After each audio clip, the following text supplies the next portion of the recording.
Story time. Cleaning a house, I found boxes of medication. But it wasn't just any med. It was a certain one that is everywhere right now and deadly. Let's get into it. K-Rugs, the Soberdog, coming at ya. Anyone new here, I am a certified addiction recovery coach in recovery myself. And before I get into story time, Soberdogs does not promote or condone any drug use. Please seek professional medical help if you have an addiction. So here's the story.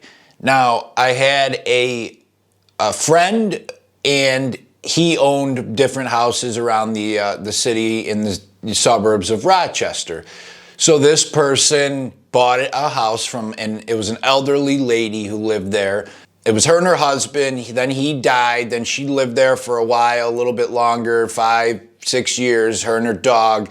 Then she got to the point where she couldn't do it on her own and she moved out.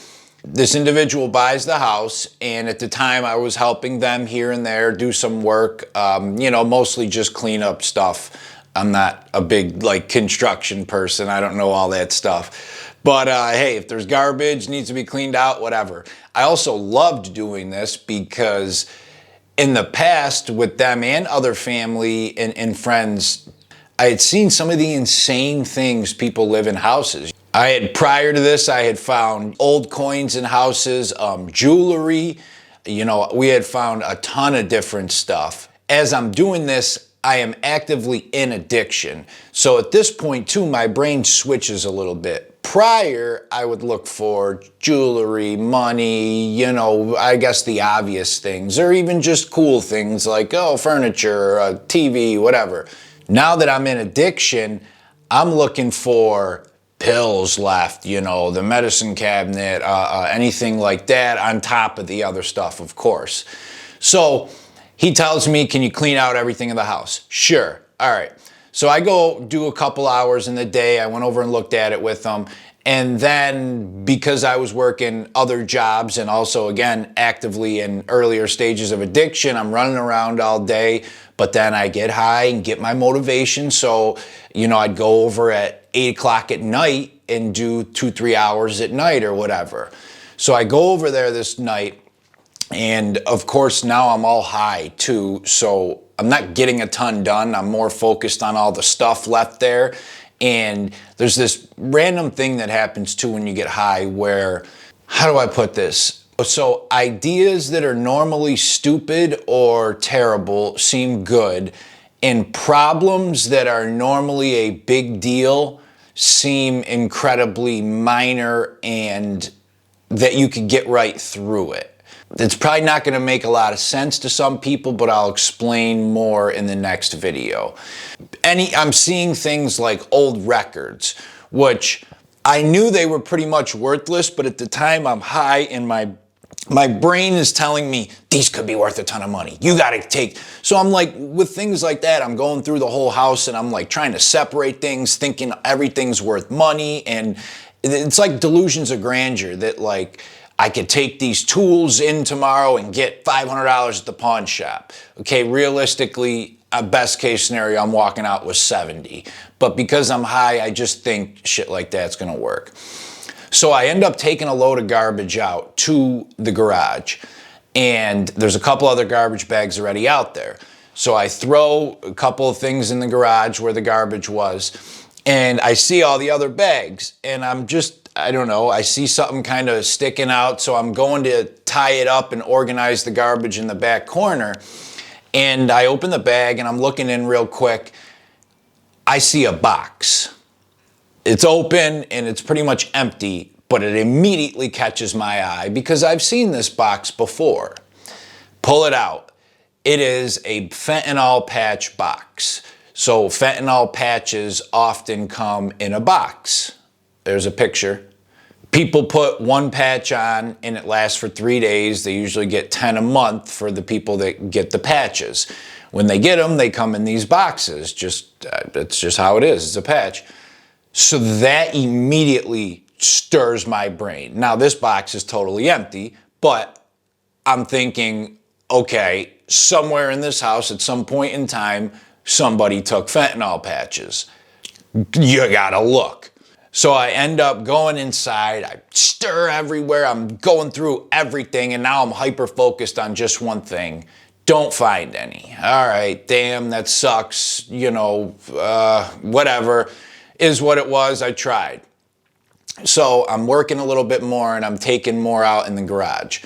I go back out there and I'm bringing more garbage out, and I don't know why, but something in my brain said, check the other garbage bags. Okay, so I dig through, and these are the bags that were there prior to me starting to work, so somebody else filled them up and threw them out.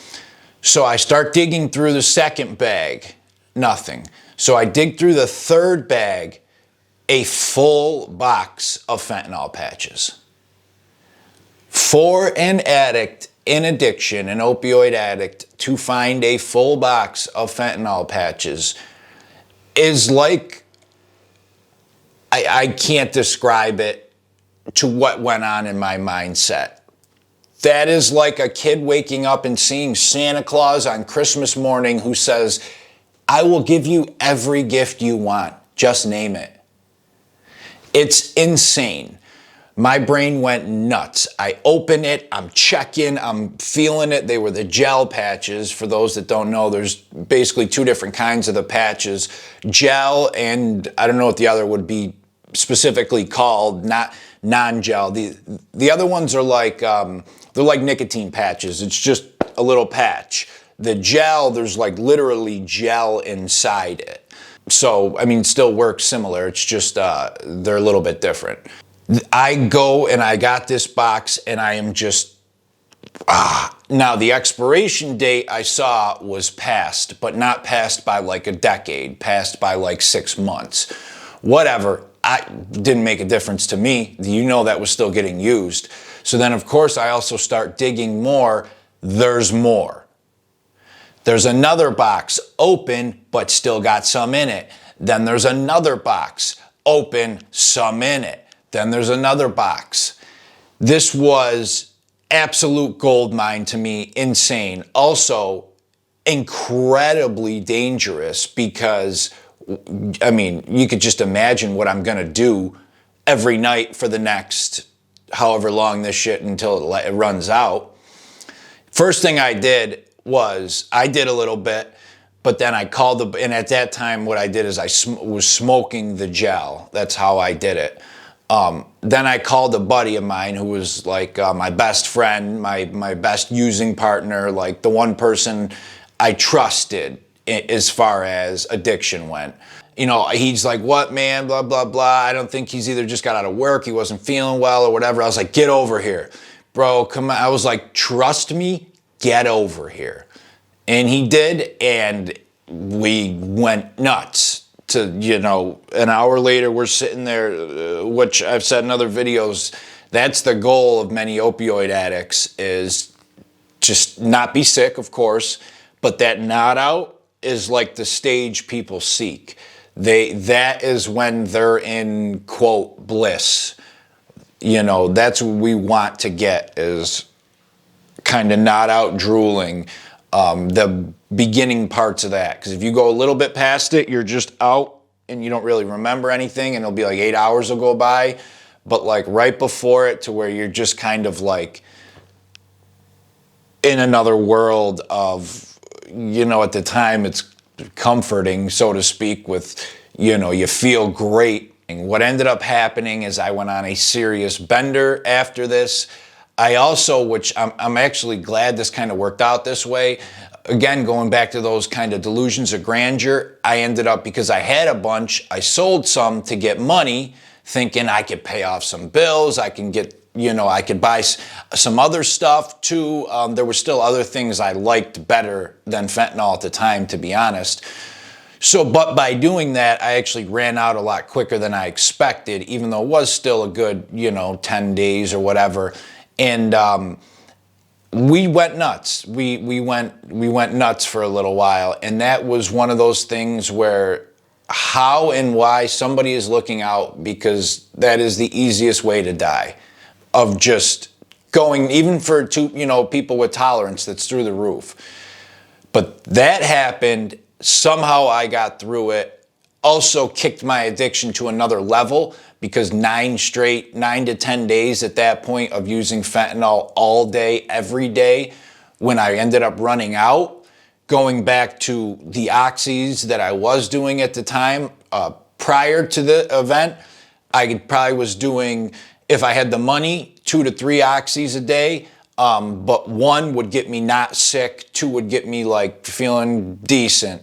After all this, 10 days of nonstop fentanyl, I needed 2.5 just to not get sick because it just shot my tolerance through the roof.